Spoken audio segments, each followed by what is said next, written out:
هو مكان واحد اللي بلجأ له في الظروف السود علشان ما نطش من الشباك ولا اعمل في نفسي حاجه. على طول بروح على بينوس اللي في الدقي، تحديدا اللي في شارع مصدق.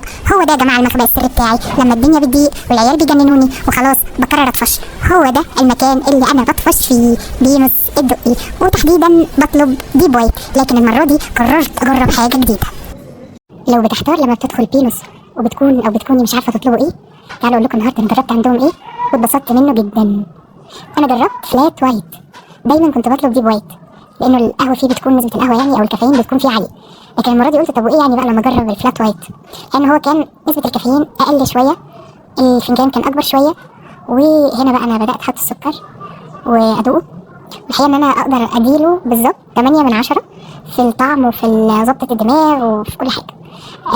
لو انتم من محبي الكافيين الشديد فارشح لكم ديب وايت. لكن لو بتحبوا الكافيين اللطيف المظبوط اللي مش شديد ومش خفيف فارشح لكم فلات وايت.